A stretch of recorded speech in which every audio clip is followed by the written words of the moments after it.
नमस्कार दोस्तों, कैसे हैं आप लोग। 23 अगस्त 2022 के डेली न्यूज एनालिसिस और एडिटोरियल एनालिसिस में आपका स्वागत है। सॉरी दोस्तों, पिछले एक हफ्ते से शेड्यूल थोड़ा बिगड़ा हुआ, मुझे पता है। मैं आपको बता दूं, मैं थोड़ा गांव साइड गया था अपने। कुछ फैमिलियर रिस्पॉन्सिबिलिटीज होती है, हम गांव साइड नेटवर्क वगैरह ज्यादा अच्छे होते नहीं है। बीच में एक दो दिन मैंने जैसे तैसे करके ट्राई किया अपलोड करूं, और बाकी समय पे विनीत सर को अपलोड करना पड़ा। अब विनीत सर को एडिटोरियल एनालिसिस की डेली की आदत है नहीं, तो एकदम से जब उनके पास एडिटोरियल जाता है तो उनके ऊपर भी थोड़ा एक्स्ट्रा लोड आ जाता है। तो उसके चलते ओवरऑल जो लेक्चर्स थे वो थोड़े डिले हो गए। आज भी लेक्चर थोड़ा डिले हो गया। मैं एज सुन एज पॉसिबल इसको लाने की कोशिश कर रहा हूँ। कल से आपको बिल्कुल ऑन शेड्यूल 11 बजे से पहले पहले लेक्चर अपलोडेड मिल जाएगा। बहुत सारे एडिटोरियल और करंट अफेयर्स के चैनल पे दोस्तों जो लेक्चर्स होते हैं सुबह सुबह 6-7 बजे अपलोड हो जाते हैं। मेरे साथ प्रॉब्लम ये है कि मैं और थोड़ा बहुत आप देखिए विनी सर काम कर रहे हैं, इस कंटेक्स में ज्यादा कोई और चैनल पे है नहीं। तो मुझे और भी बहुत सी वीडियोस बनानी पड़ती हैं, तो उसके चलते मुझे लेट नाइट जगना पड़ता है, बाकी भी काम है। तो उसके चलते एडिटोरियल सुबह 6-7 बजे मैं नहीं डाल पाता हूँ। अगर मुझे दिन में केवल एक ही वीडियो डालनी है, मान लीजिए डेली न्यूज एडिटोरियल ही डालना हो, तो मैं डाल सकता हूँ सुबह सुबह 6-7 बजे।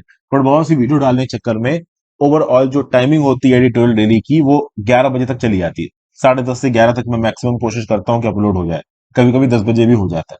तो प्लीज बियर विद मी, पिछले एक हफ्ते के लिए आई एम रियली सॉरी। यहाँ पे इसको शुरू करते हैं। डेली न्यूज एनालिसिस अलग अलग जगहों से, और एडिटोरियल एनालिसिस द हिंदू के शायद 6-7 बहुत अच्छे अच्छे आर्टिकल्स हैं, सारे के सारे आपके साथ डिस्कस करूंगा। एक बड़ी इंपॉर्टेंट न्यूज आज ये है कि रशिया ने एक आईसिस के टेररिस्ट को, जो कि इंडिया के अंदर आने वाला था सुसाइड अटैक कमिट करने के लिए, उसको यहां पे अरेस्ट किया। तो रशिया यहां पे इंडिया की मदद कर रहा है टेररिज्म से जूझने के लिए। रशिया के अंदर एक ऐसा टेररिस्ट ऑपरेटिव जो कि टर्की से ट्रेनिंग लेके आ रहा था इस्लामिक बी स्टेट के बिहाफ पे इंडिया में बम फोड़ने के लिए, इसको यहां पे अरेस्ट किया गया। तो इसको देखेंगे।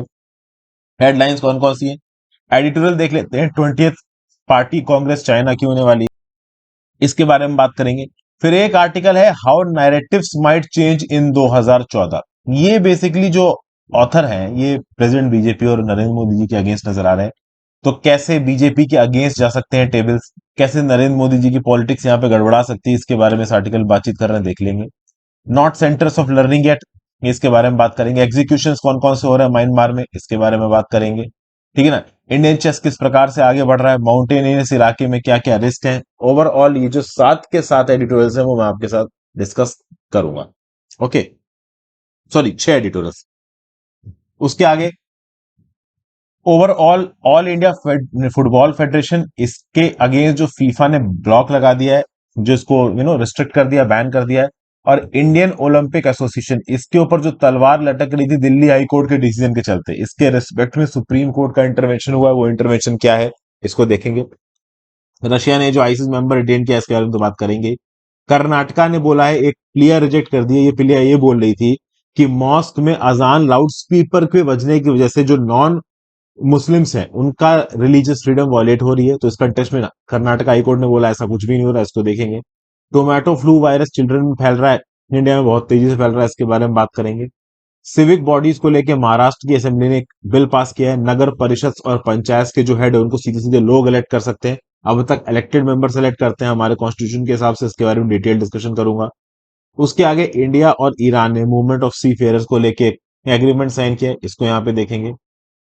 फिर ये आईओए अफेयर्स, ये बेसिकली जैसे ऑल इंडिया फुटबॉल फेडरेशन के केस में सुप्रीम कोर्ट ने क्या किया, और इंडियन ओलंपिक एसोसिएशन के केस में सुप्रीम कोर्ट ने क्या किया, दोनों ही न्यूज यहाँ देखने वाले हैं। फिर top tech executive Apple, Netflix, Google, Facebook, Instagram, इन सबके एग्जीक्यूटिव्स को पार्लियामेंट्री स्टैंडिंग पैनल ने बुलाया इंडिया के, इसके बारे में बात करेंगे। और पाकिस्तान के पूर्व प्रधानमंत्री इमरान खान के ऊपर टेररिज्म के चार्जेस लगाए गए।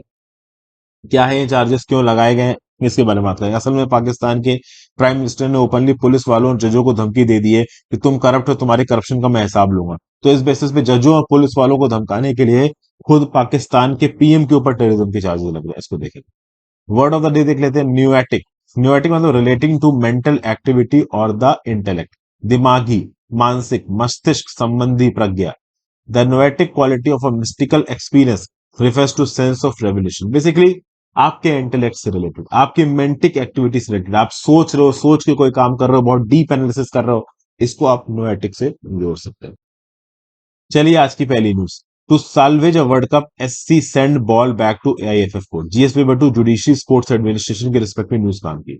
तो सुप्रीम कोर्ट के जस्टिस डीवाई चंद्रचूड़ साहब ये क्या बोल रहे हैं, the court is passing this order to ensure that the prestige of the nation is in holding the under-17 Women's World Cup is not affected and to enable players to participate in international events. देखिए आपको पहले भी बताया था, overall all India football federation का जो head थे प्रफुल्ल पटेल पहले अपनी कुर्सी नहीं छोड़ रहे थे, तो उनको कुर्सी से पहले हटाया सुप्रीम कोर्ट ने। फिर कॉन्स्टिट्यूशन जो एआईएफएफ का था उसको नए तरीके से बनाना था, इंडियन स्पोर्ट्स कोड्स और एथिक्स के हिसाब से उसको रीओरिएंट करना था। तो ऑल इंडिया फुटबॉल फेडरेशन के जो मेंबर्स थे वैसा कर नहीं पा रहे, तो सुप्रीम कोर्ट ने खुद की एक कमेटी बनवा दी जिसका नाम था कमिटी ऑफ एडमिनिस्ट्रेटर, उसको बोला कि तुम ये काम करो। अब फीफा को इस बात पे गुस्सा आ गया और फीफा ने इस कमिटी ऑफ एडमिनिस्ट्रेटर के बनने के चलते और कुछ डिसेंशन होने के चलते, जैसे कि स्टेट के जो फुटबॉल फेडरेशन थे उनको ये डिसेंशन था कि भाई आधे प्लेयर्स आपके मेंबर नहीं बनने चाहिए, तो इस कंटेक्स्ट में फीफा ने इंटरवीन किया और फीफा ने ऑल इंडिया फुटबॉल फेडरेशन के ऊपर बैन लगा दिया। अब जैसे ये बैन लगा वैसे हमारे प्लेयर्स पार्टिसिपेट नहीं कर सकते, अंडर 17 का जो वुमेन्स वर्ल्ड कप है वो इंडिया के अंदर नहीं हो सकता, इस प्रकार के बहुत से रिस्ट्रिक्शंस लग गए इंडिया के ऊपर। तो सुप्रीम कोर्ट ने बोला है कि ठीक है भाई, हम ये जो कमिटी ऑफ एडमिनिस्ट्रेटर है इसको स्थगित कर रहे हैं। तो मतलब ऑल इंडिया फुटबॉल फेडरेशन के पास से मैनेजमेंट लेके जो कमिटी ऑफ एडमिनिस्ट्रेटर्स को दिया गया था, जिसकी वजह से फीफा ने यहाँ पे बैन लगाया, तो इस कमिटी ऑफ एडमिनिस्ट्रेटर को हटा दिया है सुप्रीम कोर्ट ने। सुप्रीम कोर्ट ने बोला है कि भाई देखिए, देश की प्रेस्टीज ज्यादा इंपॉर्टेंट है, ये हमारे लिए बहुत जरूरी है कि अंडर 17 वुमेन वर्ल्ड कप अक्टूबर में इंडिया के अंदर हो, हमारे प्लेयर्स इंटरनेशनल फुटबॉल इवेंट्स में पार्टिसिपेट कर सकें। इसीलिए जस्टिस डीवाई चंद्रचूड़ साहब ने बोला है कि ओवरऑल हम सीओए का मैंडेट यहाँ पे खत्म कर रहे हैं। ऑल इंडिया फुटबॉल फेडरेशन के जो एक्टिंग सेक्रेटरी जनरल है वो यहाँ पे डे टू डे मैनेजमेंट देखेंगे। तो फाइनली फीफा को जो चाहिए था वो फीफा को मिल गया है। एआईएफ का एडमिनिस्ट्रेशन एक्टिंग सेक्रेटरी जनरल के पास है, एआईएफएफ के ओवरऑल सीओए का रोल हट चुका है। मैं बता दूं, ऑल इंडिया फुटबॉल फेडरेशन में सीओए यानी कमिटी ऑफ एडमिनिस्ट्रेटर बहुत कुछ कर चुका था। कमिटी ऑफ एडमिनिस्ट्रेटर इनका संविधान बना चुका था, ओवरऑल प्लेयर्स कलेक्शन कैसे हो सकता है ये सब कर चुका था। इस बात को लेकर फीफा ने बैन लगाया था। अब ओवरऑल फीफा मोस्ट प्रॉब्ली अपना बैन हटा देगा क्योंकि सुप्रीम कोर्ट ने कमिटी ऑफ एडमिनिस्ट्रेटर को यहाँ पे हटा दिया। हालांकि कमिटी ऑफ एडमिनिस्ट्रेटर के बिहाफ पे जो लॉयर थे वो यहाँ पे अभी भी कोर्ट के साथ एंगेज है, एज एन एमिकस क्यूरी काम करेंगे। एमिकस क्यूरी मतलब वो कोर्ट को राय देंगे। देखिए, सुप्रीम कोर्ट को मजा नहीं आ रहा है ऑल इंडिया फुटबॉल फेडरेशन में इंटरफेयर करने का।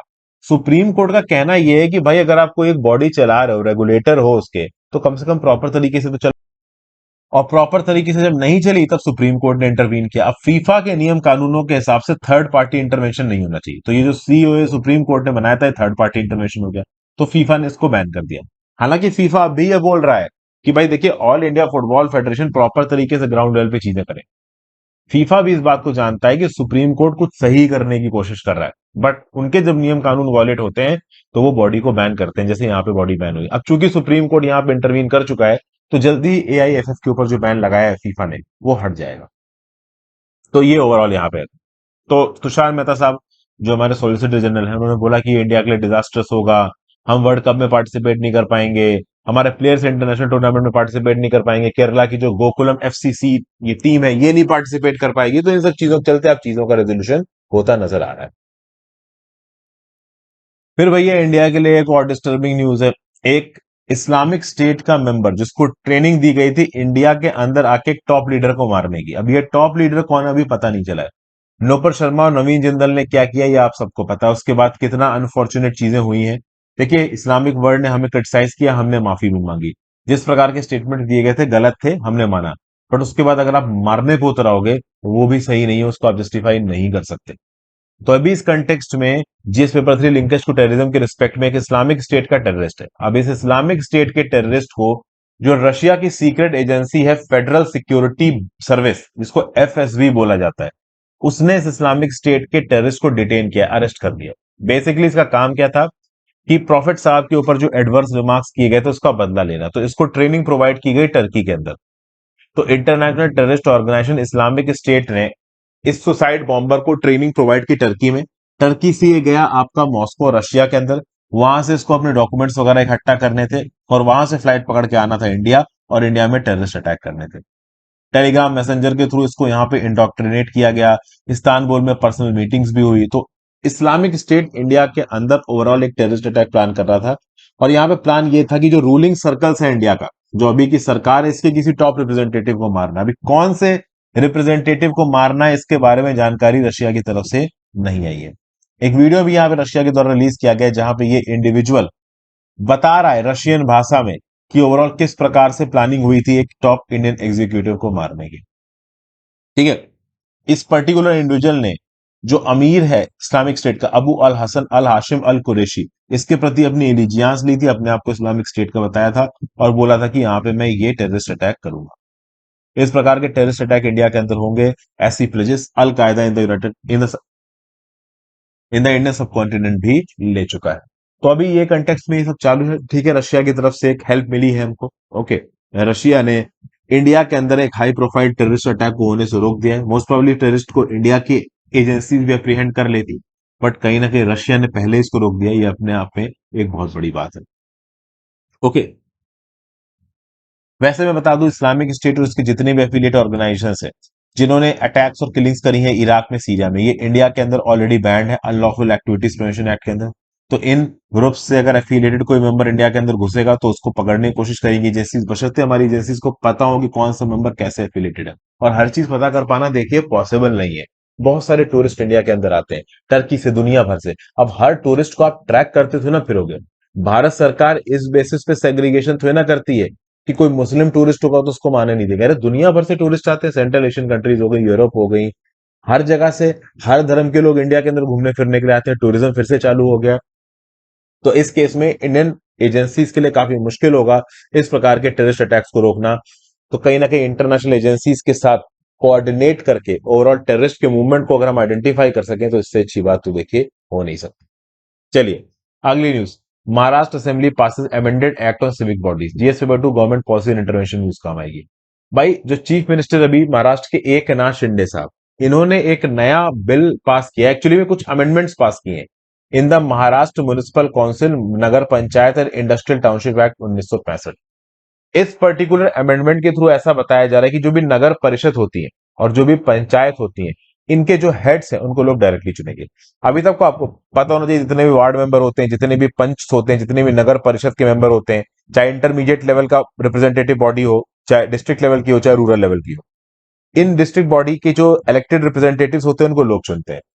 लेकिन जब पंचायत बन जाती है, जब ओवरऑल नगर परिषद बन जाते हैं, तो उस पंचायत और नगर परिषद का जो हेड है ना, उसको लोग डायरेक्ट नहीं चुनते हैं वोट डाल के, उसको वहां के मेंबर्स आपस में से चुनते हैं। ये नियम कानून है। ठीक है ना भाई। और ओवरऑल इसमें बहुत सारे और भी आपके लोग कैचेस है। कभी कभी वो हेड वुमेन होता है, कभी वो आपके लोग एससी या एसटी कम्युनिटी का होता है। ठीक है। धर्म के आधार पे भी अगर किसी एक पर्टिकुलर जगह पे ज्यादा मुस्लिम से, तो मुस्लिम कम्युनिटी का इंडिविजुअल हेड बन जाता है।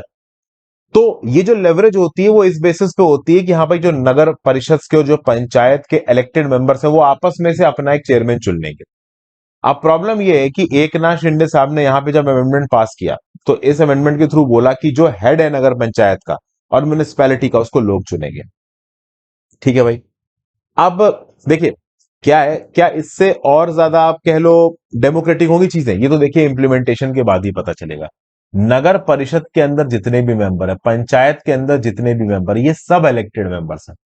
इन इलेक्टेड मेंबर्स में से एक बंदा इनका हेड बनता है। वो जो एक बंदा होता है, ये इलेक्टेड मेंबर्स आपस में से चुनते हैं। अब ये एक बंदा भी लोग डायरेक्ट वोट डाल के चुनेंगे। तो जो अपोजिशन है महाराष्ट्र के अंदर, वो इस चीज को अपोज कर रहा है। अपोजिशन का ये बोलना है कि कॉन्स्टिट्यूशनल नॉर्म्स के अगेंस्ट है। डायरेक्ट अगर आप नगर हेड के, नगर परिषद के, पंचायत के हेड को चुनोगे तो उससे वो बहुत ज्यादा ताकतवर हो जाएगा और बाकी इलेक्टेड रिप्रेजेंटेटिव्स की बात नहीं सुनेगा। प्लस क्या होता है कि अलग अलग जगहों पे डेमोग्राफी के हिसाब से, जरूरत के हिसाब से, कभी वुमेन को चेयरमैन बनाया जाता है, कभी एससी एसटी कम्युनिटी के मेंबर को चेयरमैन बनाया जाता है, कभी रिलीजियस माइनॉरिटी के मेंबर को चेयरमैन बनाया जाता है। इन नए अमेंडमेंट्स में ऐसा कोई प्रोविजन नहीं किया गया। देखिए मैं आपको बता दूं, जो नए अमेंडमेंट्स आए हैं ना, अभी देखो, आप समझो, जब कॉन्स्टिट्युएंसी में इलेक्शन होता है, आप देखिए, चाहे लोकसभा का इलेक्शन हो, चाहे स्टेट लेजिस्लेटिव असेंबली का इलेक्शन हो, जब सीट्स का रिजर्वेशन किया जाता है तो कुछ कॉन्स्टिट्यूएंसीज रिजर्व होती हैं और वो रोटेट होती रहती हैं। जैसे कि लखनऊ के अंदर अगर आप बात करो तो राजाजीपुरम है। अभी राजाजीपुरम, अभी मान लीजिए अगर किसी एससी पर्टिकुलर कम्युनिटी के मेंबर के लिए रिजर्व है, तो वो हमेशा रिजर्व नहीं रहेगी, वो रोटेट होती रहेगी। कभी जनरल कम्युनिटी का मेंबर ही वहां पे इलेक्शन लड़ेगा। तो ओवरऑल रिजर्वेशन होता है और कभी कभी जो रिजर्व सीटें हैं रोटेट करती रहती। तो उस प्रकार से अगर यहाँ पे जो चेयरमैन है वो लोगों के द्वारा इलेक्ट भी किया जा रहा है, तो भी उसमें कुछ ना कुछ ऐसा प्रावधान आगे बनाया जा सकता है कि हाँ भाई, एससी एसटी या वुमेन के लिए वो सीट आप कह लो रिजर्व की जा सकती है। तो ऐसा नहीं कि लोग डायरेक्टली इलेक्ट कर रहे हैं तो सीट रिजर्व नहीं हो सकती, बिल्कुल हो सकती है। हालांकि अपोजिशन बोल रहा है कि अभी अमेंडमेंट में ऐसा कुछ भी नहीं जोड़ा गया है, तो ये गलत है, कॉन्स्टिट्यूशन के अगेंस्ट हो रहा है। ये अपोजिशन ओवरऑल रखा गया है अपोजिशन की तरफ से, किसके अगेंस्ट? एकनाथ शिंदे जी के इस अमेंडमेंट के अगेंस्ट। आप अपने व्यू पॉइंट से बताइए दोस्तों कि क्या ओवरऑल ये जो स्टेप यहाँ पे लिया गया ये सही है या गलत है। पंचायत के रिस्पेक्ट में बात की जाए तो भाई देखिए, entry 5 of the state list, ठीक है, वहां पे आप कह सकते हो कि लोकल सेल्फ गवर्नमेंट की बात की गई। लोकल सेल्फ गवर्नमेंट का जो मैनेजमेंट है वो बहुत हद तक स्टेट्स के हाथ में आता है। जी हाँ दोस्तों, 73वें और 74वें संशोधन में एक ब्रॉड आउटलाइन दी गई है।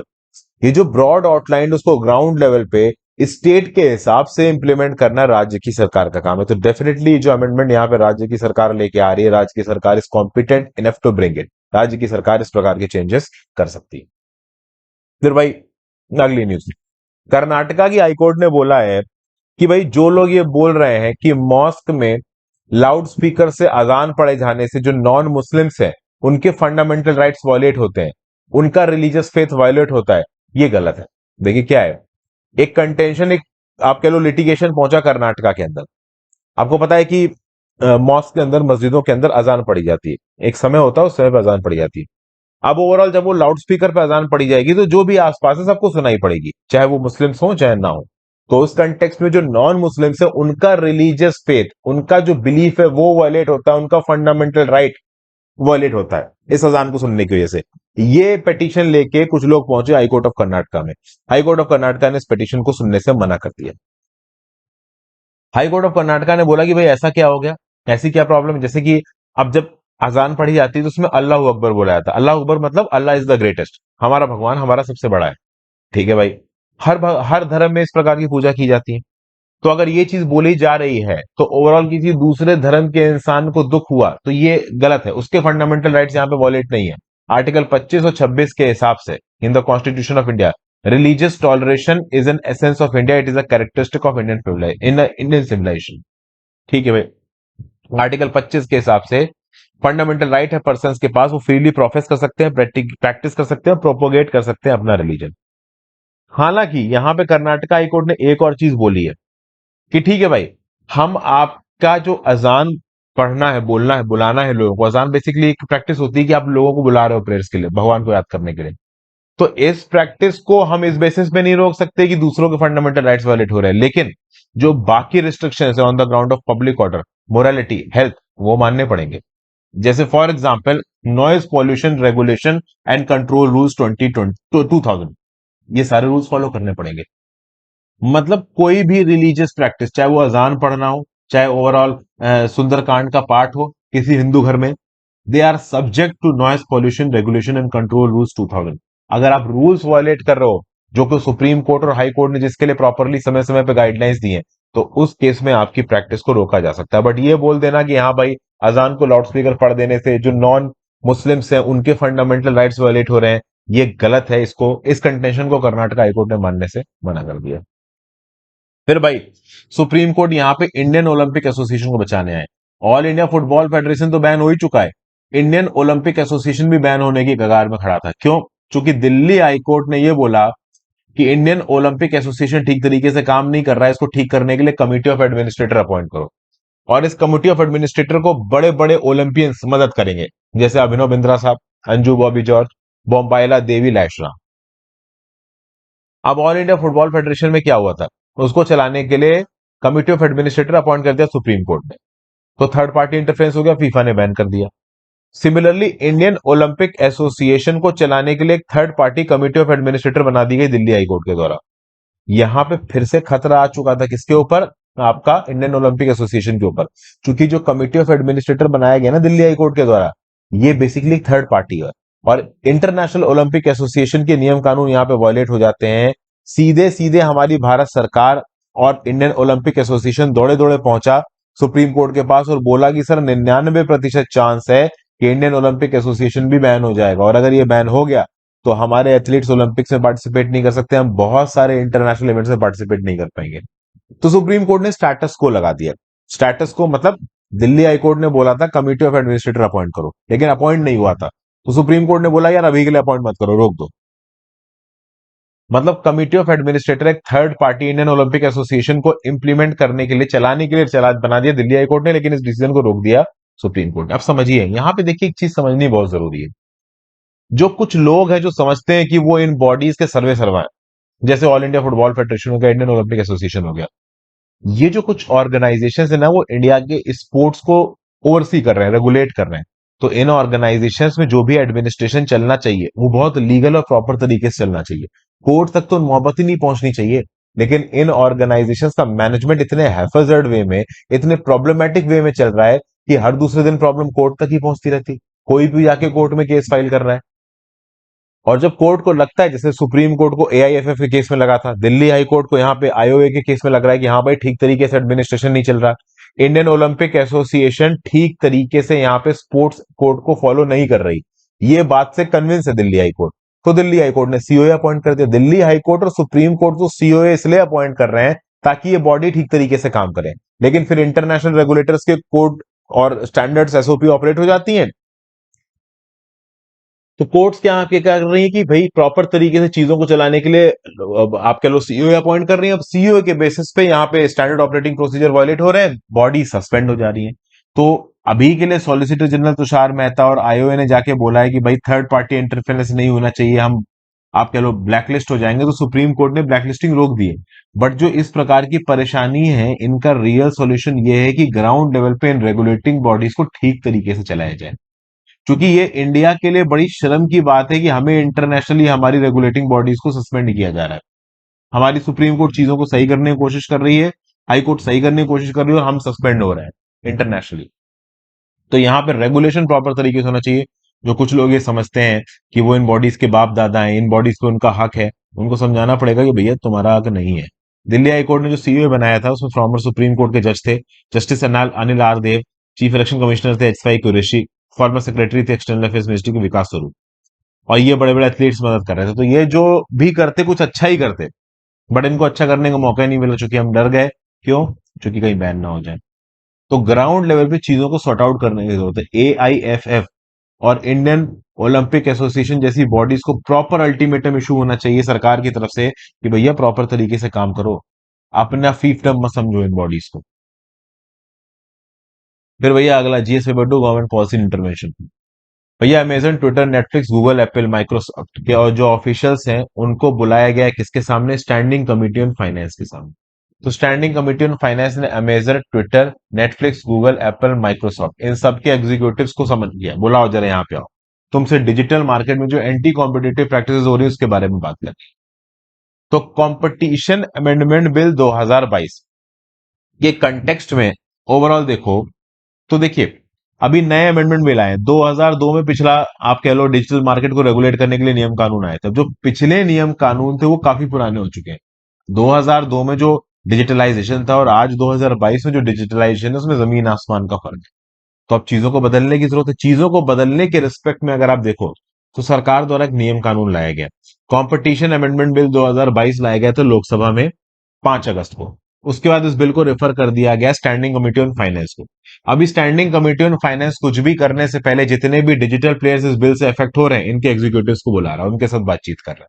कंपटीशन कमीशन ऑफ इंडिया के साथ भी ये पैनल बातचीत कर चुका है, मिनिस्ट्री ऑफ कॉर्पोरेट अफेयर्स के साथ भी बातचीत कर चुका है। आप बोलोगे कंपटीशन कमीशन ऑफ इंडिया क्या कर रहा है? तो देखिए, डिजिटली ओवरऑल ये जो प्लेयर्स हैं ये कहीं मोनोपोलिस्टिक मार्केट प्रैक्टिसेस का तो इस्तेमाल नहीं कर रहे हैं। इसके लिए इस समय पे competition of commission of India बहुत सारे केसेस को प्रोब भी कर रहा है। तो इसलिए सीसीआई की भी राय यहां पे ली गई है। 3 महीने के अंदर स्टैंडिंग कमेटी ऑन फाइनेंस को इस नए कंपटीशन अमेंडमेंट बिल 2022 के ऊपर अपनी राय देनी है, और उसके बिहाफ पे फाइनली ये डिसाइड किया जाएगा कि हाँ भाई जो बिल है कंपटीशन अमेंडमेंट बिल 2022 से पास होना चाहिए, नहीं होना चाहिए, वगैरह वगैरह। मर्जर्स एंड एक्विजिशंस को लेके, ये बड़े बड़े डिजिटल जायंट्स मार्केट में किस प्रकार से ऑपरेट करेंगे, इन सारी चीजों को लेके यहाँ पे स्टैंडिंग पैनल डिस्कशन कर रहा है। ठीक है भाई।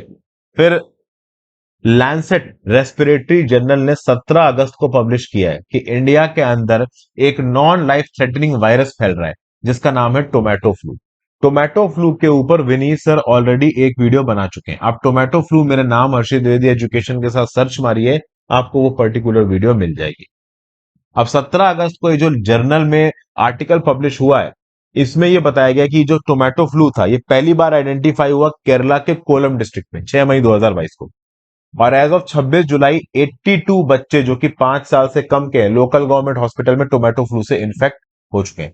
तमिलनाडु और कर्नाटका में भी ये टोमेटो फ्लू यहां पे फैल रहा है। 26 बच्चे 1 से 9 साल के ओडिशा में भी टोमेटो फ्लू से इन्फेक्ट हो चुके हैं, ऐसा बोलना है regional medical research centre Bhubaneswar का। टोमेटो फ्लू में आपके सामने सिम्टम क्या होता है? तो चिकनगुनिया जैसे सिम्टम्स होते हैं, हाई फीवर हो जाएंगे, रैशेस हो जाएंगे, जॉइंट्स में पेन हो जाएगा, fatigue, nausea, vomiting, diarrhoea, dehydration, ये सारे सिम्टम्स होते हैं। और कहीं ना कहीं ये सिम्टम्स आपके डेंगू के भी होते हैं। तो चिकनगुनिया और डेंगू जैसे सिम्टम्स, आप कह लो एक और डिजीज होती है hand foot and mouth disease.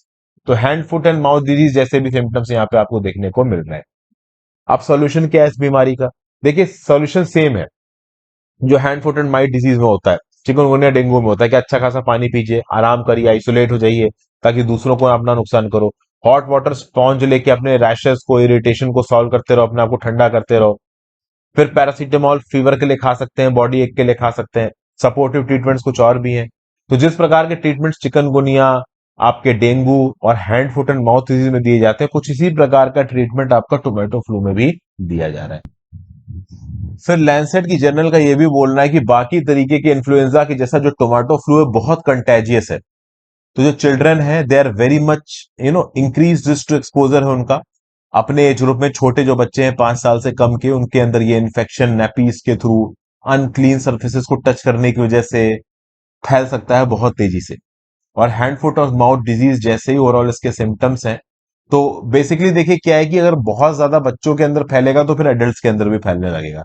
तो ऐसा नहीं है कि जो टोमेटो फ्लू है ये सिर्फ बच्चों तक ही सीमित रहेगा, एडल्ट्स में नहीं पहुंच सकता, पहुंच सकता है अगर इसको बच्चों के अंदर फैलने से नहीं रोका गया तो। जो टोमेटो फ्लू है ये कॉक्सैकी वायरस A16 की वजह से फैलता है, ये जरूर याद रखिएगा। ये एंटेरो वायरस फैमिली को बिलोंग करता है। हैंड फुट और माउथ डिजीज भी इसी प्रकार के वायरस की वजह से फैलता है, जिसमें Coxsackie A16, EV A71, A6B eco viruses आते हैं।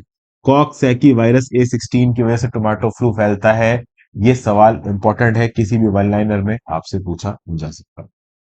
फिर इंडिया और ईरान ने यहाँ पे सी फेयरर्स की मदद के लिए एक पैक्ट साइन किया। सी फेयरर्स जो समुद्र में ओवरऑल वॉयजेस करते हैं, GS paper 2 bilateral agreements involving India में न्यूज आपको काम आएगी। तो इंडिया और ईरान के मिनिस्टर सामने बैठे, एक तरफ थे union minister of port, shipping and waterways India के सरबानंद सोनोवाल साहब, और दूसरी तरफ थे Iranian minister for roads and urban development Rostam Ghasemi. Sarbananda Sonowal ji इस समय पे ईरान गए हैं 3 दिन की विजिट के लिए। तो दोनों कंट्रीज के बीच में जो सी फेयरर्स हैं उनकी जो मूवमेंट है वो स्मूदन हो जाए, इसके लिए एक मेमोरेंडम ऑफ अंडरस्टैंडिंग साइन हुआ है certificates of competency in unlimited voyages को लेके। इसको साइन किया गया as per provisions of international convention on standards of training certification and watch keeping for seafarers 1978 के इस कन्वेंशन के हिसाब से ये एग्रीमेंट साइन हुआ है। तो आप कह सकते हो कि चाबहार के बाद आप कह सकते हो कि इंपॉर्टेंट बायलेटरल एग्रीमेंट है। चाबहार इंडिया और ईरान के बीच में सी ट्रेड को बढ़ा रहा है। तो इसी कंटेक्स्ट में जो सी ट्रेड करने वाले लोग हैं ये भी प्रॉपर प्रोटोकॉल्स के थ्रू प्रोटेक्टेड फील करें, इसलिए यहां पे इस प्रकार के एग्रीमेंट्स इंपॉर्टेंट हो जाते हैं। चाबहार को एक स्विफ्ट इकोनॉमिकल ट्रेड कंड्यूट बनाने के लिए सेंट्रल एशिया में, साउथ एशिया में, साउथ ईस्ट एशिया में इस प्रकार के एग्रीमेंट्स बहुत काम के। फिर यहाँ पे जो विजिटिंग मिनिस्टर सोनोवाल साहब वो ईरान के वाइस प्रेसिडेंट मोहम्मद मुगबेर से भी मिले, जो वाइस प्रेसिडेंट है ईरान के। ये स्पेशल रिलेशन के इन्वॉय हैं इंडिया को from the perspective of Iran, और चाबहार पोर्ट की डेवलपमेंट पे काफी फोकस डालते हैं। इस कंटेक्स्ट में देखिए तो India ports global private limited नाम की जो कंपनी है जो कि आपके चाबहार पोर्ट के शाहिद बेहस्ती टर्मिनल को चलाती है, overall 4.8 million turns bulk cargo handle कर चुकी है इस पोर्ट पे। तो आप देखिए तो इंडिया की IGPL, India ports global private limited, Iranian stake holder जैसे कि ईरान की port and maritime organisation, Iran का custom administration, Chabahar free zone authority, Shahid Beheshti port authority, ये ओवरऑल इस प्रकार के एग्रीमेंट्स के थ्रू चाबहार पोर्ट के आसपास के इलाके को एक ह्यूज ट्रेड पोटेंशियल में कन्वर्ट करने की कोशिश कर रहे हैं।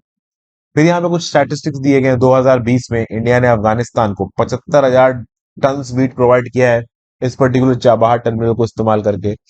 40,000 लीटर्स ऑफ मेलेथियन जो कि आप कह सकते हो पेस्टिसाइड्स है, ये ईरान को अपने चाबहार पोर्ट के थ्रू प्रोवाइड किए ताकि उनके एग्रीकल्चर पे इफेक्ट ना आए, फूड सिक्योरिटी उनकी बनी रहे।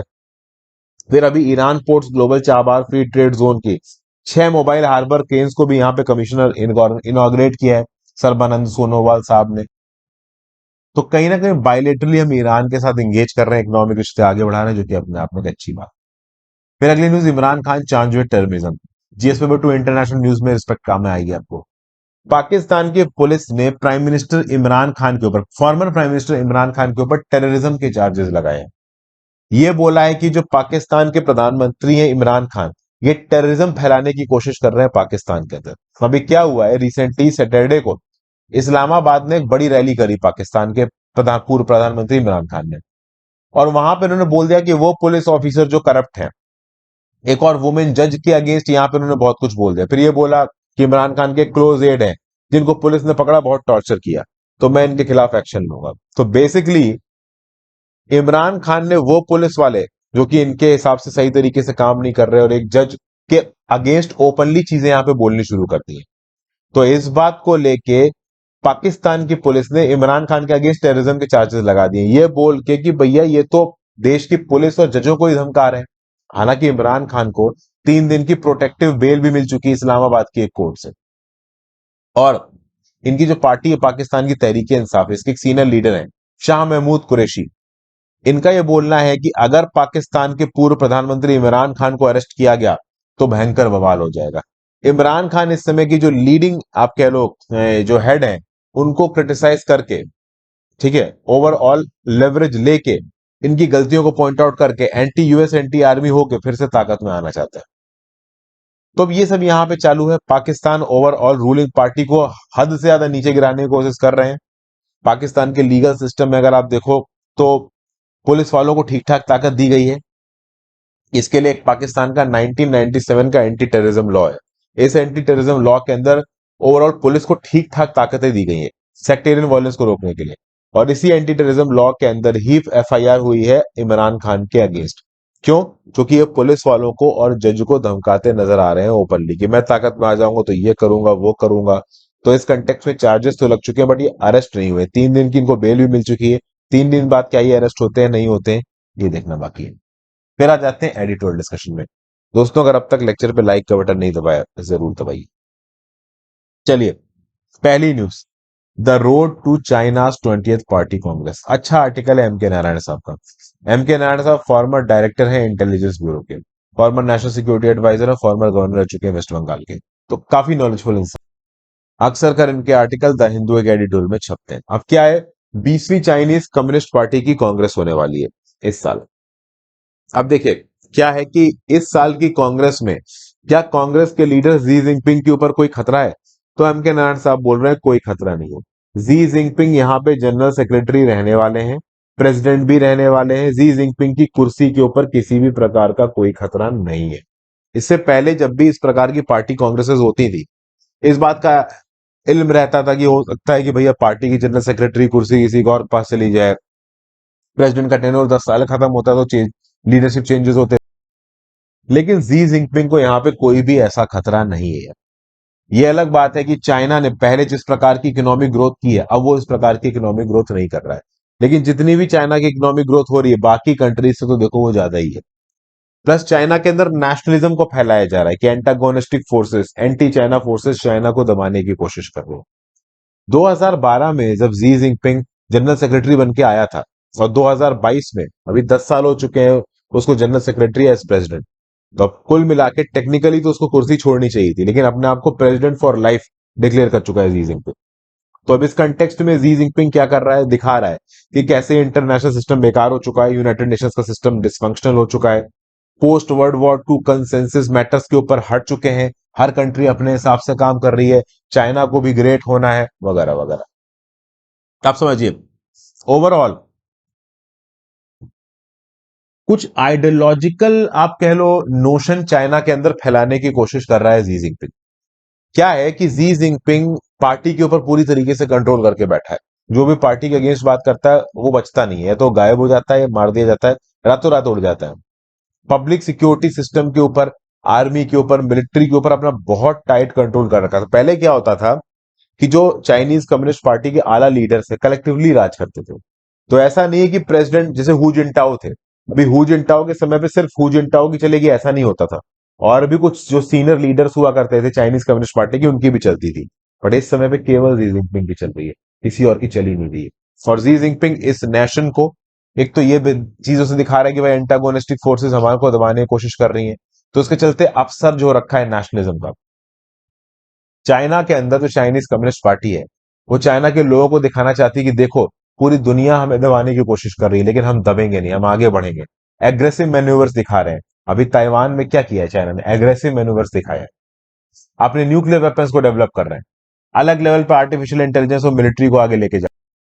और चाइना एक्चुअली में स्ट्रांग भी बहुत है, $15 ट्रिलियन की इनकी इकोनॉमी है, स्ट्रांग मिलिट्री है, state of the art weaponry ये धीरे धीरे करके एक्वायर कर रहे हैं, खुद सेल्फ रिलायंट है ये लोग, आप कह लो वेपन्स में। तो नो डाउट चाइना अपने थिएटर में कहीं ना कहीं डोमिनेट करता है। ताइवान को लेके चाइना इतना ज्यादा पॉजिटिव क्यों हो रखा है? सिंपल है। चाइना अगर अपने बैकयार्ड के अंदर स्ट्रांग ना हो पाया, अपने बैकयार्ड के अंदर अपनी ना चला पाया, तो दुनिया में क्या चलाएगा? इसने नैन्सी पेलोसी की विजिट को लेके ओवरऑल चाइना ने इतनी तगड़ी मिलिट्री ड्रिल्स की, और इन मिलिट्री ड्रिल्स को 20th पार्टी कांग्रेस में सपोर्ट ही मिलेगा। तो 20th पार्टी कांग्रेस में अभी के लिए जी जिनपिंग के अगेंस्ट कोई भी अपोजिशन देखिए नहीं है। यूएस के साथ और उनके अलाइज के साथ चाइना के रिश्ते टूट रहे हैं, और चाइना एक्चुअली में बहुत ज्यादा बनाने की कोशिश कर भी नहीं रहा है। चाइना धीरे धीरे करके वो टेक्नोलॉजीज जिसपे वो यूएस पे डिपेंड है, जैसे डिजाइन की बहुत से फैसेट्स हैं, आप कह लो इंटीग्रेटेड चिप्स में, जिसके लेके चाइना बहुत हद तक यूएस के ऊपर डिपेंडेंट है। तो चाइना अपनी डोमेस्टिक कैपेबिलिटीज को बढ़ा के किसी भी प्रकार की टेक्नोलॉजी में, डिजाइनिंग में यूएस यूरोप के ऊपर से अपनी रिलायंस खत्म करना चाहता है, ताकि आगे आने वाले समय में दुनिया की सप्लाई चेन तो चाइना के अंदर रहे, बट चाइना किसी भी फैक्टर में किसी के ऊपर रिलायंट ना रहे। तो इसी कंटेक्स्ट में जी जिनपिंग की लीडरशिप के अगेंस्ट इस समय पे कोई भी अपोजिशन नहीं है, ये बात क्लियरली यहाँ पे ऑथर ने लिखी है। बट इसका मतलब ये नहीं है कि आगे कोई अपोजिशन नहीं हो। प्लस इस बार की जो 20वीं कांग्रेस पार्टी है, उसमें आर्मी के रिस्पेक्ट में कुछ अनाउंसमेंट्स किए जाएंगे, ओवरऑल नए डिप्लॉयमेंट्स के रिस्पेक्ट में अनाउंसमेंट किए जाएंगे। हो सकता है यहाँ पे कुछ नए कमांडर्स के अपॉइंटमेंट हो, कोविड-19 के पैंडेमिक के बाद किस प्रकार से चाइना उभरा है इसके बारे में कुछ बातचीत हो। फिर दो और इनिशिएटिव्स के ऊपर बातचीत हो सकती है, एक तो जीडीआई और एक है आपका जीएसआई। जीडीआई है ग्लोबल डेवलपमेंट इनिशिएटिव, जीएसआई है ग्लोबल सिक्योरिटी इनिशिएटिव। ये बेल्ट एंड रोड इनिशिएटिव जैसे नहीं है, ठीक है। जो जीडीआई है वो चाइना की विजडम को दिखाता है। जीडीआई क्या बोलता है कि भाई हमारे एस्पिरेशंस क्या है, हम डेवलपमेंट के इनिशिएटिव को लेके कहां तक आगे जाएंगे। और जो जीएसआई है ग्लोबल सिक्योरिटी इनिशिएटिव, ये थोड़ा सा कंफ्यूजिंग है कि भाई सिक्योरिटी बहुत प्री कंडीशन है, मतलब चाइना सिक्योर रहे चारों तरफ से, पूरे दुनिया भर के नेशंस चाइना को दबाने की कोशिश ना करें, चाइना के एसेट सेफगार्डेड रहे, तो इसके लिए हम क्या कर रहे हैं, तो वो है जीएसआई। अब जीएसआई किस हद तक इंटरनेशनली बाकी कंट्रीज को अपने अंदर समेटेगा, उसके बारे में देखिए अभी ज्यादा जानकारी है नहीं। धीरे धीरे करके जीडीआई और जीएसआई के कंसेप्ट चाइना अपनी कह लो सुविधा के हिसाब से इनको और इवॉल्व करेगा। तो आप कह सकते हो कि चाइना अपने आप को आगे बढ़ा रहा है, सेल्फ रिलायंस लेके आ रहा है, स्ट्रेटेजिक एडवांस टेक्नोलॉजीज में आगे बढ़ा रहा है, इमर्जिंग ग्लोबलाइज्ड एरा में अपने आप को आगे बढ़ाने की कोशिश कर रहा है। कुछ आइडियोलॉजिकल इश्यूज जरूर हैं, जैसे कि फॉर एग्जांपल चाइना के अंदर एक नारा था, growing rich is not evil. पहले के लीडर्स के समय पे अगर आप एक लिमिट से ज्यादा अमीर हो कोई टेंशन नहीं है, कम्युनिस्ट देश में भी आप अमीर हो सकते हो, लेकिन अब ऐसा नहीं है। एक लिमिट से ज्यादा अमीर ना हो आप, कुछ इस प्रकार की चीज जी जिनपिंग करने की कोशिश कर रहे हैं। जी जिनपिंग थोड़ा बहुत ऐसा बताया जाता है कम्युनिस्ट ऑर्थोडॉक्सी को बिलोंग करते हैं। तो एक इंडिविजुअल, एक फैमिली, एक पर्सन बहुत हद से ज्यादा ताकतवर ना हो जाए, बहुत ज्यादा पैसे वाला ना हो जाए, पैसों का इक्वल डिस्ट्रीब्यूशन हो, कुछ इस प्रकार का आप कह लो टिल्ट दिखा रहे हैं जीजिंग। ये टिल्ट कब देखने को मिला? जब ओवरऑल जैकमा गायब हो गए, उड़ गए अलीबाबा के जैकमा। कहां गायब रहे महीनों तक पता नहीं चला, फिर एकदम से नजर आए। जैकमा ने ओवरऑल सरकारी पॉलिसीज को भी कुछ हद तक क्रिटिसाइज कर दिया था, तो रातों रात गायब हो गए। फिर जो बड़े बड़े कॉर्पोरेट्स हैं, दिग्गज बिजनेसमैन है चाइना के, इनको लेके जी जिनपिंग और चाइनीज कम्युनिस्ट पार्टी के मेंबर्स ओपन स्टेटमेंट दे चुके हैं कि भाई थोड़ा इक्वालिटी से रहिए, एक लिमिट से ज्यादा पैसा नहीं कमाना है, मतलब पैसों का इक्विटेबल डिस्ट्रीब्यूशन। ये सब चीजें पहले नहीं थी। तो कहीं ना कहीं आइडियोलॉजी के रिस्पेक्ट में बहुत ज्यादा कैपिटलिज्म की तरह नहीं जाना, एक आदमी का एक लिमिट से ज्यादा ताकतवर होना। इसका एक और फैसेट भी हो सकता है, अगर एक आदमी एक लिमिट से ज्यादा पैसे वाला होगा, ताकतवर होगा, तो कहीं ना कहीं ओवरऑल उस जी जिनपिंग की अथॉरिटी को भी चैलेंज कर सकता है। जैसे एक समय पे जैक मा ने ओपनली जी जिनपिंग के अगेंस्ट कुछ स्टेटमेंट्स दे दिए हैं, हालांकि जी जिनपिंग उनको फिर औकात में लेके आए। तो जी जिनपिंग अपनी ताकत को कंसोलिडेट करने के लिए चाहेगा कि उससे ज्यादा कोई दूसरा ताकतवर ना रहे। तो इस कंटेक्स्ट में भी एक लिमिट से ज्यादा अमीर आदमी चाइना को पसंद नहीं आएगा, जी जिनपिंग को पसंद नहीं आएगा, तो बिल्कुल से। और जी जिनपिंग इस समय पर अनडिस्प्यूटेबल लीडर है। जैसे 1987 से 89 में जो जनरल सेक्रेटरी थे चाइनीज कम्युनिस्ट पार्टी के, जाओ जियाओ, जब इनके सामने पार्टी कांग्रेस हो रही थी तो ये टेंशन में थे कि क्या पावर में रह पाएंगे। इनको पावर से हटा दिया गया, किसके द्वारा? डेन जाओपिंग के द्वारा। तो डेन जाओपिंग ने जाओ जियांग, जो कि जनरल सेक्रेटरी था कम्युनिस्ट पार्टी ऑफ चाइना को, उसको पावर से हटा दिया। बट क्या जी जिनपिंग के साथ ऐसा होगा? नहीं। Xi Jinping is the undisputable leader. लेकिन ये कितने लंबे समय तक अनडिस्प्यूटेबल लीडर रहेगा पता नहीं। आज की डेट में तो 20वीं पार्टी कांग्रेस में जी जिनपिंग के अगेंस्ट अपोजिशन नहीं है। बट क्या आगे भी अपोजिशन नहीं रहेगा? क्या लंबे समय तक जी जिनपिंग अपनी धाक ऐसे ही जमा के रख पाएगा? इसके बारे में ज्यादा क्लैरिटी नहीं है। ये क्लैरिटी आगे ही चल पाएगी, पता चल पाएगी जिस प्रकार से चाइना डेवलप करेगा, जो भी इनकी पॉलिटिक्स वगैरह होगी उसके बेसिस। फिर अजय गोदवार्थी साहब का ये आर्टिकल है, मैं इसके बारे में ज्यादा नहीं पढ़ूंगा। प्रोफेसर है centre for political studies, new Delhi JNU में, जवाहरलाल यूनिवर्सिटी में। अब ये कह रहे हैं कि इस समय पे ये जो पॉलिटिकल पार्टी है भारतीय जनता पार्टी, दो लगातार इलेक्शन ये जीत चुके हैं, अगले जीतेंगे कि नहीं जीतेंगे?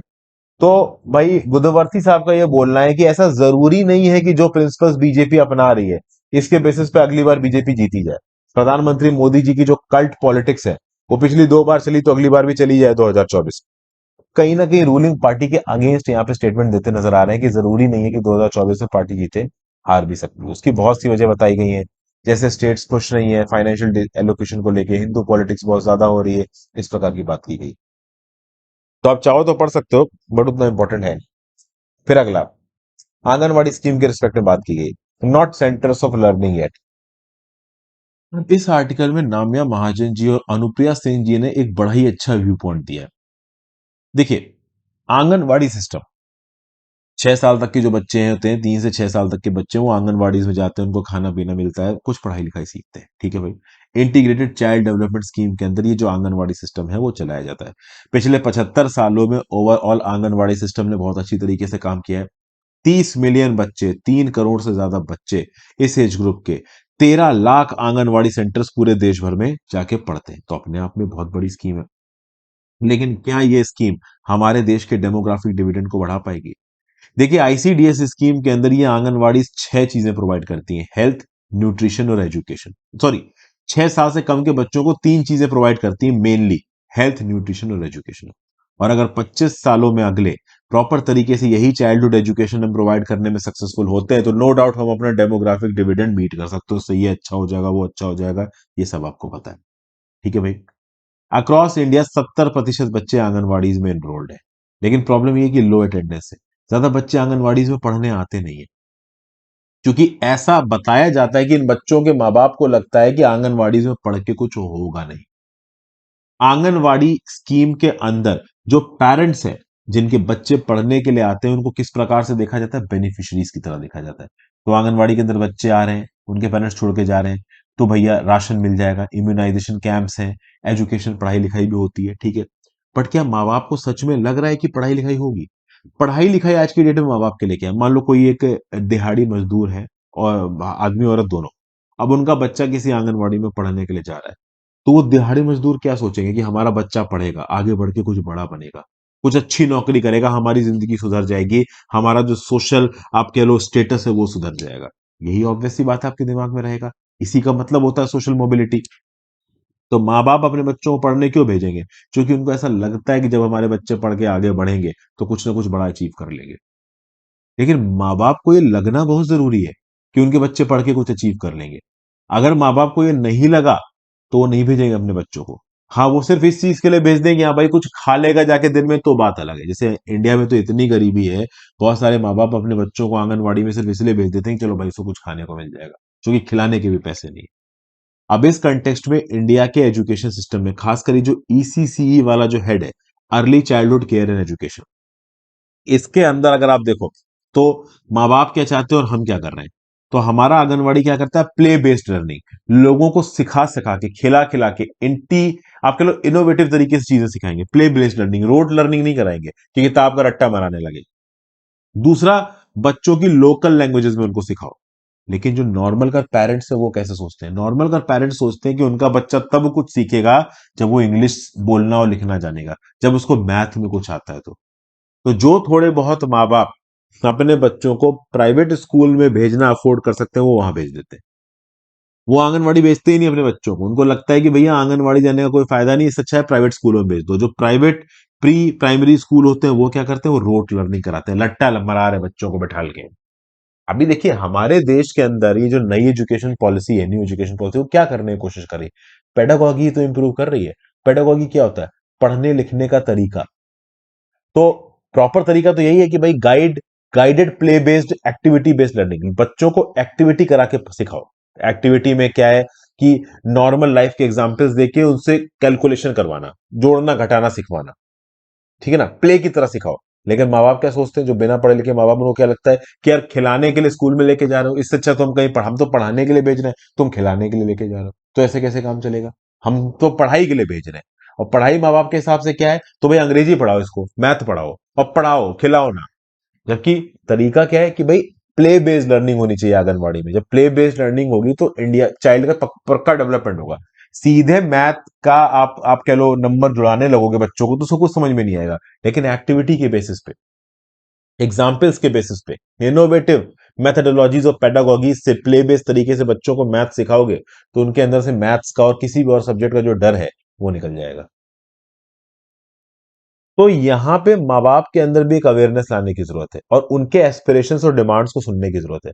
अगर किसी माँ बाप को लग रहा है कि हाँ उसका बच्चा अंग्रेजी सीखे, उसका बच्चा मैथ सीखे, तो उसको हमें समझाना चाहिए कि भाई अंग्रेजी भी सीखेगा, मैथ्स भी सीखेगा, थोड़ा अलग तरीके से सीखेगा। और ये जो अलग तरीका है वो तुम्हारी रोट लर्निंग से ज्यादा अच्छा है। इससे बच्चे का न्यूमेरिकल, सोशियो इमोशनल, एग्जीक्यूटिव और मोटर स्किल सारी की सारी डेवलप होंगी। न्यूरोनल एक्टिविटी बच्चे के दिमाग में बढ़ेगी, बच्चा प्रॉपर तरीके से अपने आप को इवॉल्व कर पाएगा। सिर्फ रट्टा मराने से, रोट लर्निंग से बच्चा इवॉल्व करेगा, इसकी कोई गारंटी नहीं। तो ये इस आर्टिकल का सार है। बहुत से माँ बाप अपने बच्चों को पढ़ने के लिए नहीं भेजते आंगनवाड़ीज में, चूंकि उनको लगता है कि आंगनवाड़ी में कोई पढ़ाई लिखाई नहीं होती, ना अंग्रेजी सिखाई जाती है, ना राइटिंग, ना मैथ। उनके हिसाब से पढ़ाई लिखाई क्या है? रोट मारनी। वही रट्टा मार के अंग्रेजी सिखा देना, मैथ सिखा देना, जबकि वो सही तरीका नहीं है। उससे न्यूरोनल, बच्चे की जो इंक्विजिटिव प्रैक्टिसेस हैं वो डेवलप नहीं करती। जैसे फॉर एग्जांपल अगर बच्चे को आप पेंसिल पकड़ा दो, अभी पेंसिल पकड़ाते ही उसको लिखाना सिखाओगे तो उसका तो दिमाग खराब हो जाएगा कि यार ये तो, वो कोई इंटरेस्ट ही नहीं आएगा। सबसे बेहतर क्या है कि उसको पेन दे दो, पेंसिल दे दो, उसको कागज दे दो, और वो कागज पे कुछ भी चील मिला हुआ बनाए, उससे कोई फर्क नहीं पड़ता। कम से कम उसको मजा तो आ रहा है कुछ करने में। तो कुछ दिन तक उसको अपने हिसाब से कुछ भी बनाने दो, उस पेंसिल को चलाने दो। फिर धीरे धीरे करके उस पेंसिल से उसको अक्षर लिखना सिखा देंगे। उसी प्रकार से फन एक्टिविटीज के थ्रू कंपैरिजन करना, एस्टिमेशन करना, सीरिएशन करना, सॉर्टिंग करना। तो इससे क्या है कि आगे आने वाले समय में साइंस, टेक्नोलॉजी, इंजीनियरिंग, मैथमेटिक्स के सब्जेक्ट से कभी वो बच्चा डरेगा नहीं। ठीक है ना? पहले ही दिन उसको बैठाल के मैथ के अक्षर सिखाने लगोगे, उसको कुछ समझ में नहीं आने वाला। समय समय पे शिक्षा कपल्स, पेरेंट टीचर्स मीटिंग होनी चाहिए। माँ बाप को समझाना जरूरी है कि आपका बच्चा क्या सीख रहा है, किस स्पीड से सीख रहा है, कैसे सीख रहा है। माँ बाप को कन्विंस करना भी यहाँ पे बहुत इंपॉर्टेंट है कि भाई इस तरीके से आपका बच्चा पढ़ेगा तो और अच्छा पढ़ेगा। दूसरा, माँ बाप की बातों को सुनना भी बहुत जरूरी है। माँ बाप को भी लगना चाहिए हाँ भाई उसका बच्चा पढ़ रहा है, खेलने नहीं आ रहा है। फिर early childhood care and education के करिकुलम को भी इंडिया में इवॉल्व करने की जरूरत है। Road based memorisation, heavy learning की प्रैक्टिस को हटाना, ओवरऑल इनोवेटिव पेडागोजीज को लेके आना, स्वच्छ भारत अभियान के साथ इसको मिलाना, प्रॉपर तरीके से उनको न्यूट्रिशन प्रोवाइड करना, ये सब एक ऑर्गेनाइज मैनर में होना चाहिए। तब जाके हमारे एजुकेशन सिस्टम के अंदर सबको भरोसा आएगा। और ये इसका बेस्ट तरीका है, प्रधानमंत्री मोदी जी का आजादी का अमृत महोत्सव की स्कीम चल रही है। तो इसके बीच में जन भागीदारी के थ्रू ईसीसीओ इकोसिस्टम को हम आगे बढ़ाएं, इंडिया 2.0 डेवलप करें, आंगनबाड़ी 2.0 के थ्रू, ये हमें करना चाहिए। फिर आगे बात करते हैं एग्जीक्यूशन इन म्यांमार। भाई कृष्ण श्रीवास्तव साहब फॉरन फॉरेन सेक्रेटरी, उन्होंने इस आर्टिकल को लिखा है। संजय पुलिपाका साहब इंडिपेंडेंट रिसर्चर। देखिए क्या हुआ। अभी कुछ दिन पहले म्यांमार की कंगारू कोर्ट ने ओंग सैंग सीकुई, जो कि सिविलियन और डेमोक्रेटिक लीडर है म्यांमार की, इनको और 6 साल की सजा सुना दी है। ऑलरेडी इनको 11 साल की सजा हो रखी है, ये बहुत बूढ़ी है। और 6 साल की इनको सजा सुना दी है, 17 साल तक के लिए जेल में बंद है। और अभी अगर आप देखो तो जुलाई में म्यांमार की जो मिलिट्री रिजीम है तत्वादा, उसने 2 डेमोक्रेटिक एक्टिविटीज को एग्जीक्यूट कर दिया। 1980 से अब तक पहली बार ऑफिशियली म्यांमार एग्जीक्यूट कर रहा है लोगों को, डेमोक्रेसी एक्टिविस्ट को। हालांकि मारा बहुत सारे लोगों को गया है। तो इसका मतलब क्या है? इसका मतलब यह है कि म्यांमार की जो रूलिंग एस्टेब्लिशमेंट है वो डरी हुई है, डेमोक्रेसी उनको समझ में नहीं आ रही है। ऑस्ट्रेलिया के एक इकोनॉमिस्ट सीन टर्नल, उसको भी म्यांमार के जो रिजीम ने डिटेंशन में रख रखा है, सूकी को तो कन्फाइनमेंट में रख ही रखा है। और ये सब म्यांमार की मिलिट्री क्यों कर रही है? क्योंकि देखिए तस्मा ने पहले तो एक इंटरिम एग्रीमेंट के थ्रू आधी डेमोक्रेसी आधी मिलिट्री लीडरशिप ले आए। फिर जब ये डेमोक्रेसी इतनी पॉपुलर होने लगी कि मिलिट्री लीडरशिप के ऊपर भी प्रेशर आने लगा, तो इन्होंने कूप कर दिया और सारी सिविलियन लीडरशिप को फरवरी 2021 में अरेस्ट कर लिया। और अब अगर आप देखो तो फियर्स रेजिस्टेंस उसका आ रहा है। बहुत से ऐसे इलाके हैं म्यांमार के अंदर जो म्यांमार की तस्मा के कंट्रोल में भी नहीं है। अगर आप देखें तो नेशनल यूनिटी गवर्नमेंट बनाई गई है म्यांमार के अंदर। इसमें जितने भी लेजिस्लेचर के इलेक्टेड मेंबर्स थे वो सब यहाँ पे आ गए। इनकी एक आर्म्ड विंग है, इनकी जो आर्मी है जिसका नाम है पीपल्स डिफेंस फोर्सेस। ये समय समय पे म्यांमार की मिलिट्री के साथ लड़ते हुए नजर आते हैं। यहाँ पे म्यांमार के अंदर कुछ ईएओस हैं, एथनिक बेस्ड आर्म्ड ऑर्गेनाइजेशन है, जो भी लंबे समय से मिलिट्री से लड़ रहे हैं। अब ये ईएओ ये थोड़े ऑर्गेनाइज्ड है, लेकिन ये जो आप कह लो नेशनल यूनिटी गवर्नमेंट और उसकी जो आर्म्ड विंग है पीपल डिफेंस फोर्सेस, ये उतनी ऑर्गेनाइज नहीं है। तो म्यांमार के अंदर एक नेशनल यूनिटी कंसल्टेटिव काउंसिल बनाया गया कि ये ईएओ, ये पीडीएफ, पीडीएफ क्या है? People's defence forces, national unity government की आर्म्ड विंग। तो ये सब प्रॉपर तरीके से मिल के आपस में एक दूसरे के साथ कोऑर्डिनेट करके म्यांमार की मिलिट्री से लड़ सके, इसके लिए बनाया गया है ये नेशनल यूनिटी कंसल्टेटिव काउंसिल। अब कुछ लोग कहते हैं कि अच्छी तरीके से काम कर रहा है, कुछ लोग कहते हैं कि इसकी फंक्शनिंग में कुछ फ्लॉज है, प्रॉपर तरीके से सेंट्रल कोऑर्डिनेशन नहीं हो रहा है। बहरहाल म्यांमार के अंदर अभी भी जो रेजिस्टेंस है अगेंस्ट द रूलिंग तत्वादो वो जारी है। अब इस कंटेक्स्ट में म्यांमार की इंटरनेशनल स्टैंडिंग क्या चल रही है? सिंगापुर के फॉरेन मिनिस्टर विवियन बालकृष्णन साहब का यह बोलना है कि there are very much chances कि म्यांमार के अंदर एक सिविल वॉर हो सकता है। क्योंकि जैसा कि मैंने आपको बताया, ये जो ईएओस है, एथनिक बेस्ड आर्म्ड ऑर्गेनाइजेशन है, ये जो पीडीएफ है, पब्लिक पीपल्स डिफेंस फोर्सेस है, जो नेशनल यूनिटी गवर्नमेंट, इसके जो कैडर्स है ना, वो देश के बहुत से हिस्से को कंट्रोल करते हैं। बहुत से हिस्से जो म्यांमार की आर्मी है तत्वादौस के कंट्रोल में है नहीं। तो एक प्रकार का सिविल वॉर वहां पे शुरू हो चुका है। अब एशियान का मेंबर है म्यांमार। म्यांमार को प्रॉपर तरीके से मेंबरशिप दें, इसके साथ एंगेज करें नहीं करें, इस बात को लेके एशियन मेंबर्स के बीच में कंफ्यूजन है। म्यांमार को ओपनली एक कंट्री सपोर्ट कर रही है और वो है चाइना। और चाइना का तो दबदबा है ही एशियन के अंदर, तो ये एशियन कंट्रीज भी खुल के म्यांमार के अगेंस्ट ज्यादा कुछ कर नहीं पा रही है। म्यांमार के ऊपर यूएस ने बहुत से सैंक्शंस लगा रखे हैं, लेकिन ऑब्वियस सी बात है जो म्यांमार है, म्यांमार को चाइना का सपोर्ट है। और खास बात यह है कि म्यांमार के अंदर जितने भी अपोजिशन लीडर्स हैं, जो भी सिविलियन लीडर्स हैं, इनको मिलने नहीं दिया जा रहा। इंडिया की तरफ से भी रिप्रेजेंटेटिव गए, म्यांमार के इन डेमोक्रेसी लीडर से मिलने नहीं दिया गया। आप कह लो एशियन के भी बहुत से लीडर्स गए म्यांमार के अंदर, मिलने नहीं दिया गया। तो म्यांमार की जो मिलिट्री है वो अपने आप को सामने लाके खड़ी हुई है। म्यांमार के अंदर जो डेमोक्रेसी लीडर्स है, इनको बाहर की दुनिया से पूरा इनका जो कनेक्शन है वो काट दिया गया है। तो अब इस कंटेक्स्ट में अगर आप देखो तो कंबोडिया के जो फॉरेन मिनिस्टर हैं, ओके, वो एशियान के स्पेशल एनवॉय है म्यांमार को लेके। इनका ये बोलना है, 2 बार जा चुके हैं ये म्यांमार के अंदर, और ये कह रहे हैं कि सुपरमैन भी म्यांमार की प्रॉब्लम को सॉल्व नहीं कर सकता। रीजन बीइंग कि म्यांमार का military leadership opposition leader, civilian leaders के साथ बातचीत ही नहीं करने दे रहा बाहर के लोग, और एशियन प्यूनिटिव मेजर्स को सोच रहा है कि डिप्लॉय करे ना करे, बट कहीं ना कहीं चाइना ओवरऑल म्यांमार के सपोर्ट में। हालांकि चाइना ओपनली अपने ट्रेड रिलेशंस को म्यांमार के साथ जारी रखेगा नहीं रखेगा, इस बात को कोई डाउट मतलब क्लियरिटी नहीं है, बट कहीं ना कहीं मिलिट्रीली चाइना म्यांमार को सपोर्ट दे रहा है। और अब चाइना सपोर्ट दे रहा है तो कहीं ना कहीं रशिया भी यहाँ पे सपोर्ट देगा। तो ये ओवरऑल आप देख सकते हो म्यांमार में हालात बहुत खराब है, सिविल स्ट्राइक चल रहा है, वायलेंस है, इकोनॉमी इनकी फॉल्टर कर रही है। हालात बद से बदतर है म्यांमार के अंदर। आगे किस तरफ जाएगा कैसे जाएगा मालूम नहीं। ओवरऑल अगर आप देखो, न्यू दिल्ली ज्यादा म्यांमार को कुछ बोल नहीं रही है। हम अपने फॉरेन पॉलिसी फ्रंट्स में बहुत सी कंट्रीज से परेशान है, पाकिस्तान चाइना हमारे लिए ऑलरेडी सरदर्द है। अभी एग्जीक्यूशन में ह्यूमन राइट्स को लेकर हम म्यांमार के अगेंस्ट बोलने लगे तो म्यांमार भी चाइना की तरफ हो जाएगा, इंडिया एंटी हो जाएगा, तो वो इंडिया अफोर्ड नहीं कर सकता। नॉर्थ ईस्ट के डोमेन में म्यांमार के बॉर्डर पे हमको पीस चाहिए ओवरऑल चीजों को सॉर्ट आउट करने के लिए। तो ये सब ओवरऑल यहाँ पे जा रही है। ये भी आपको पता ही है कि म्यांमार की तरफ से बहुत सारे रिफ्यूजीज इंडिया के अंदर आ गए।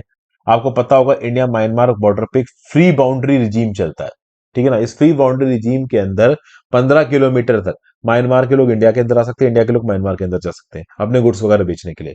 वो अरेंजमेंट अभी के लिए चालू नहीं है वॉर के बाद से, लेकिन फिर भी अगर आप देखो तो बहुत बड़ी तादाद में अपनी मिलिट्री से बचने के लिए म्यांमार के लोग इंडिया के अंदर आके नॉर्थ ईस्ट के इलाकों में सेटल हो गए। तो उसके चलते अभी आउटसाइडर्स इंडिया के अंदर सेटल्ड हैं, तो नॉर्थ ईस्ट की पॉलिटिक्स में भी इम्पैक्ट आएगा। तो बहुत सारे रेपरकशंस होते हैं इस प्रकार की एक्टिविटीज के। ठीक है, तो ये है ओवरऑल यहाँ पे analysis. Next, factoring in the risk on the development of mountain areas. भाई इंडिया में मानसून रेनफॉल इस बार नॉर्मल से 8% ज्यादा है। तो कुछ एग्रीकल्चरल रीजन्स के लिए तो अच्छी न्यूज है, लेकिन कुछ रीजन्स के लिए ये न्यूज बिल्कुल बेकार है, क्योंकि वहां पे फ्लड्स आ रहे हैं, डिवास्टेटिंग कंसिक्वेंसेस हो रहे हैं। अभी रिसेंटली सुना होगा हिमाचल प्रदेश, उत्तर प्रदेश, उत्तराखंड में 25 लोगों की मौत हो गई वीकेंड पे, टॉरेंशियल रेनफॉल्स के चलते। फ्लैश फ्लड्स आ गए, लैंडस्लिप्स आ गए।